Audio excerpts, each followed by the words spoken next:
Bien, chicos, hola a todos, ¿cómo están? La idea de este video es explicarles lo más brevemente posible. eh, ya es como no sé, 20 veces que van que lo grabo y me queda muy largo, se escucha mal, no importa. Explicarles qué es lo que pretendo de ustedes en el trabajo integrador evaluatorio, para que por, por ahí les resulte menos intimidatorio que leer la consigna así en el papel y con los criterios que voy a considerar y demás, que puede sonar por ahí un poco como muy, sí, intimidatorio, pero no, la idea es que no lo tomen de esa manera. La organización del mundo bipolar, entonces, la idea es que tengan en cuenta la actividad uno, la actividad 2, lo que ustedes respondieron, lo que yo les devolví al respecto, mm, la bibliografía, que tanto para la actividad uno como para la actividad 2, las clases que tuvimos por Google Meet, lo que ustedes hayan investigado e investiguen en adelante. La idea es que desarrollen en no menos de 300 palabras, en el formato que va a ser el mismo de la actividad 2, es más o menos una carilla. Es decir, no menos de 300. De ahí para adelante, escriban. Tampoco me van a escribir 80 páginas, ¿no? Traten de, sintéticamente, pero no irse menos de 300 palabras. Eh, que expliquen ustedes, desarrollen su postura, sus ideas, lo que ustedes entendieron sobre los eventos que llevaron a la Segunda Guerra Mundial. Obviamente va a haber que hacer mención de lo que pasó en la Segunda Guerra Mundial y las consecuencias que hacen que se organice el mundo en esto que fue el bipolar, el mundo bipolar, este nuevo orden internacional. En este, no vamos a decir que es un paper o una monografía, pero sí un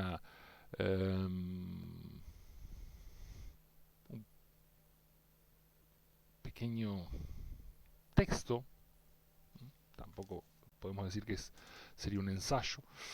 La idea es que incluyan sus opiniones, reflexiones, punto de vista, su postura político-ideológica eh, respecto de lo que vimos.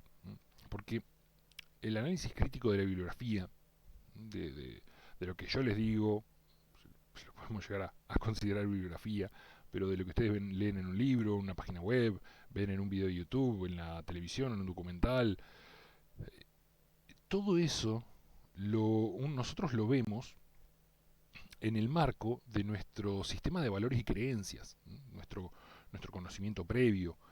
Eh, no hay dos personas que lo vayan a interpretar de la misma manera. Siempre va a haber matices. Entonces, eso no se limiten con eso, no digan, uy, no, porque a mí me parece que el profesor es zurdo y si yo digo esto me va a bajar la nota, o a mí me parece que el profesor es medio facho, es de derecha y bueno, ya saben que el fascismo de derecha, ya lo hablamos de eso, pero eh, no. Yo sus opiniones, su ideología no las evalúo. Ustedes sean totalmente libres de expresarse. Yo ya les voy a decir cuáles son los criterios que voy a evaluar, que están acá más abajo. Y sigo señalando la pantalla con la mano como si ustedes ven, acá están los criterios. Y también quiero que incluyan preguntas, que se hagan preguntas, como si eh, planteasen una hipótesis para una investigación científica. Más adelante lo vamos a ver en el año también, lo que es el método de investigación, planteo de hipótesis y demás. Seguramente ustedes también ya lo han visto. Lo vamos a practicar un poquito desde la geografía. Pero entonces la idea no es que planteen hipótesis, la idea es que se hagan preguntas. Eh, las causas que llevaron a esto, qué cosas acontecieron, qué consecuencias hubo. Sobre todas estas cosas ustedes hagan preguntas. ¿Qué no les quedó claro? ¿Sobre qué les gustaría indagar, profundizar más? ¿Qué les generó curiosidad? Ese tipo de cuestiones. Siempre, como les pongo, evitando las preguntas contrafácticas. Lo contrafáctico es lo que va en contra de lo que sucedió realmente. Como esa pregunta que les hice en la actividad número 1, que les preguntaba, que les decía que imaginen qué hubiese pasado si la Segunda Guerra Mundial no hubiese ocurrido. Bueno, ese tipo de preguntas no. Acá les puse un ejemplo, es eh, ¿qué hubiera pasado? Bueno, escribí mal, ahora lo corrijo. ¿Qué hubiera pasado si el nazismo no hubiese exterminado minorías como judíos, gitanos, magiares, etcétera? O sea, esa pregunta es contrafáctica. No lo podemos saber a ciencia cierta. Lo contrafáctico es un ejercicio de conocimiento, un ejercicio literario que tiene sus reglas, pero por ahora vamos a dejarlo ahí. No eviten las preguntas contrafácticas. En ese caso podríamos preguntarnos, dentro de la misma temática o similares, ¿la reacción de los países aliados fue debido al holocausto perdón, que los nazis llevaban a cabo o primaron otras cuestiones? Es decir, los aliados. Francia, no porque fue atacada, la Unión de Repúblicas Socialistas Soviéticas también fue atacada. Entonces, el Reino Unido, Estados Unidos, hubiesen reaccionado de la misma manera. La reacción de ellos fue por el holocausto que estaban llevando adelante los nazis con las minorías o fue por otras cuestiones. ¿Realmente era vamos a salvar a estas minorías o pasaba algo más? ¿Mm? Son totalmente distintas las preguntas porque nosotros podemos plantearnos esa pregunta de cuál fue la causa de que los o parte de los aliados entraran en la guerra e investigar qué es lo que sucedió y concluir si fue por esto, si fue por lo otro. En la otra, ¿qué hubiera pasado? Sí, no lo podemos saber a menos que podamos viajar por universos paralelos y haya un universo en el que no haya ocurrido. Y obviamente esta pregunta que les planteo no es una que ustedes pongan, no vale copiarse del ejemplo. Entonces, no se asusten, no tienen que armar un trabajo de investigación, no tienen que... Sería como un artículo de opinión sobre lo que la bibliografía que vimos, sobre las preguntas que les hice en las actividades 1 y 2, sobre las devoluciones, que ustedes desarrollen qué entendieron, qué vieron, qué dudas les surgen, qué preguntas les parecería interesante hacer. Esa es la idea. Y los criterios que voy a tener en cuenta son, bueno, el contenido, lógicamente, que es lo que ustedes ponen, no que hablen de unicornios y arcoíris, sino que hablen realmente sobre el tema y que bueno, la argumentación viene, cómo lo redactan y el vocabulario. No, porque el brazuca este le hundieron un par de barcos, entonces le declaró la guerra y le mandó 20.000 monos, le mandó. No, no. Hay que usar un lenguaje, no les pido que se pongan un frac con un moño y hablen como si estuviésemos en la academia, pero un lenguaje correcto, un lenguaje adecuado, traten de usar un lenguaje eh, medianamente formal, evitando expresiones coloquiales, un lenguaje por ahí un poco más técnico, como era el lenguaje del texto eh, de la segunda actividad. Eso en cuanto a redacción y vocabulario. La argumentación, en qué hace que ustedes piensen algo. ¿Por qué? No, bueno, yo creo que lo que determinó la caída del Tercer Reich, de la Alemania nazi, fue que en 1941 atacaron a la Unión Soviética. Si Hitler no hubiese atacado a la Unión Soviética, el Tercer Reich no hubiese sido vencido. ¿Por qué? Porque yo lo creo, no. Yo lo creo por algo. Porque lo leí en este autor, por qué con el ataque, cuando la Unión Soviética entra en la guerra, eh, se sumaron a abrieron dos frentes, entonces peleaban por Occidente contra los ingleses y los estadounidenses, porque antes de atacar la Unión Soviética ya estaba Estados Unidos en la Segunda Guerra Mundial. Entonces, y por un lado, o sea, a dos puntas estaban peleando, o porque la cantidad de soldados que tenía la Unión Soviética, o ¿por qué? La argumentación. Lógicamente, como ustedes ya saben, la ortografía. La originalidad. No plagien, chicos. No plagien. Me doy cuenta cuando lo hacen, me doy cuenta por el tipo de redacción, me doy cuenta porque hasta se olvidan de sacar los hipervínculos o se olvidan de sacar las citas al pie, los numeritos que indican las citas al pie. Pueden citar, no les digo que no puedan citar un texto. Como dice Hobsbawm, que es un autor, eh, tal y tal cosa. Y lo ponen entre comillas y citan la página de donde lo sacaron, el libro. No hay problema con eso, está perfecto hacer eso, pero no hay que plagiar. Hay distintas reglas para citar, que más abajo hay un par de métodos, que les pongo los links donde tienen todo eso. La ley argentina no permite citas de más de 1000 palabras. Si tiene 1000 palabras, es un plagio.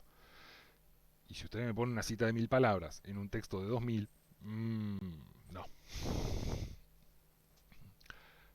Normalmente en 40 palabras una cita anda bien. De hecho, ahora lo vamos a ver.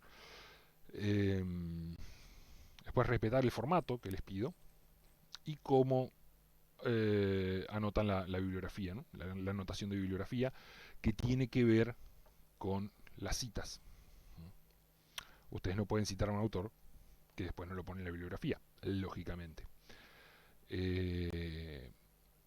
No hace falta que tengan 2 páginas de bibliografía. Esto de muchas veces se dice, bueno, no, sí, tengo 2 páginas de bibliografía, va a pensar que leí mucho. Y no, yo puedo buscar fuentes y anotarlas para rellenar bibliografía y no haberlas leído. No me importa que haya 2 páginas, 1 página o 4 fuentes bibliográficas. Lo que importa es el contenido, la redacción, vocabulario, argumentación, ortografía, originalidad, no la cantidad de bibliografía. Entonces, el respeto del formato, como les decía, va a ser el mismo, que es un formato muy básico. Hay otros formatos por ahí más complicados que podemos practicarlos más adelante, que es el mismo de la actividad 2. Los nombres de los archivos, chicos, también muchos les costó respetar el formato en la actividad 2 y también el tema del nombre del archivo. Su apellido, su nombre y en este caso ponen TIE, que es Trabajo Integrador Evaluativo. Nada más. Su apellido primero, espacio, un espacio, no un guión bajo, nada, un espacio, su nombre, otro espacio, T mayúscula y latina mayúscula y E, la letra E. Solamente así pongan el nombre del archivo. Y lo que les decía, finalmente, lo que les decía sobre las citas, las reglas que hay para citar y la bibliografía, vamos a utilizar lo que se llama el sistema autoraño. Es el sistema más utilizado en el mundo, se pueden ir acostumbrando a eso. Hay otros sistemas, pero es el más utilizado. Y es el estilo de referencia de Harvard, que también es usado por la APA, la American Psychology Association. También tienen ellos un formato de texto, pero no vamos a usar el formato de texto de ellos por ahora, vamos a remitirnos simplemente a esto, pero sí las normas que utilizan para citar un artículo, un libro, lo que fuere, y para la anotación bibliográfica. Entonces, por ejemplo, si nosotros queremos, este está en inglés, esta universidad. Si ustedes quieren citar un libro, ¿no? Entonces hacen clic en libro. Es medio lenta la página esta, pero bueno. Ese libro tiene un autor o editor, dos autores o editores, tres autores o editores, cuatro o más, no tiene. Entonces, por ejemplo, si tiene, fíjense, un autor, ¿cómo se pone? El apellido, año, número de página, y en las referencias, es decir, en la bibliografía al final, va. El apellido del año es cuando ustedes ponen una cita en el texto. Es decir, como dijo Juan Pérez. Ahí, si ustedes ponen ustedes pueden poner entre comillas y ponerlo así, todo entre paréntesis, o pueden poner, como dijo Tracy, ahí abren paréntesis, 2011, página 31, cierran paréntesis y ponen las comillas. Son las dos formas. Y después abajo, al final en la bibliografía, ponen todo completo. El apellido, la inicial, el año de publicación, el nombre, el título del libro, quién lo publicó y el lugar de publicación. ¿Sí? Tracy B.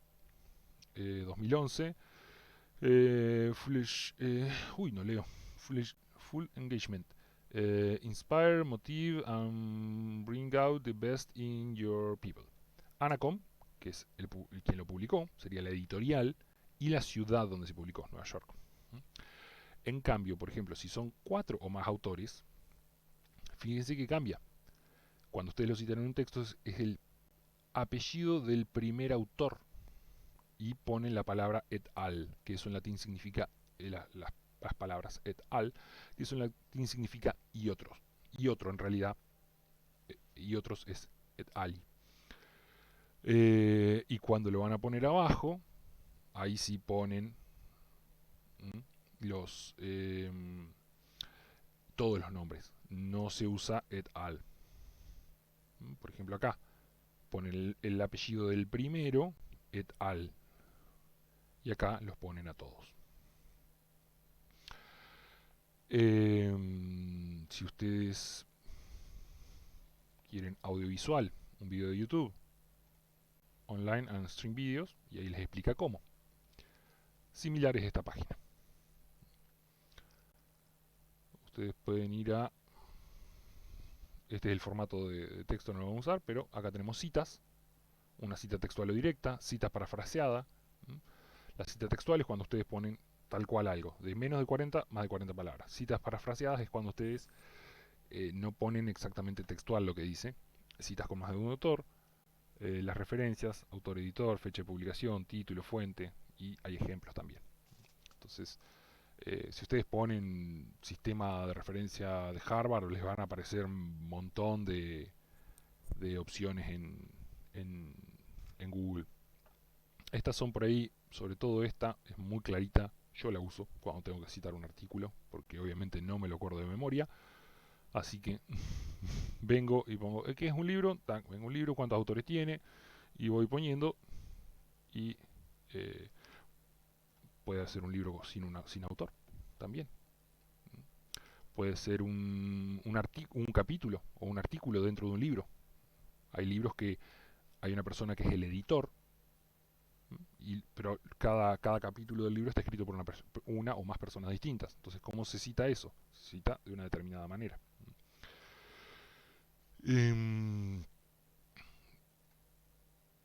Tampoco es que se lo tienen que aprender de memoria. La idea es que vayamos practicando con esto, con el formato, con citar bibliografía y demás. Pero tampoco es que hagan cualquier cosa. Recuerden, los criterios de evaluación, cualquier duda me pueden consultar. Así que no se preocupen, no lo tomen con miedo, no se sientan intimidados. Suena mucho más difícil de lo que es en realidad. Les repito, es su punto de vista, su opinión, su reflexión qué entendieron, qué preguntas les quedaron, qué preguntas se hacen al respecto, por qué pasó esto. ¿Mm? Eh, y acá esto no me quedó claro. Ese tipo de cosas. Así que bueno, les mando un saludo a todos y ya saben, cualquier duda, consulta que tengan, para eso estoy. Saludos.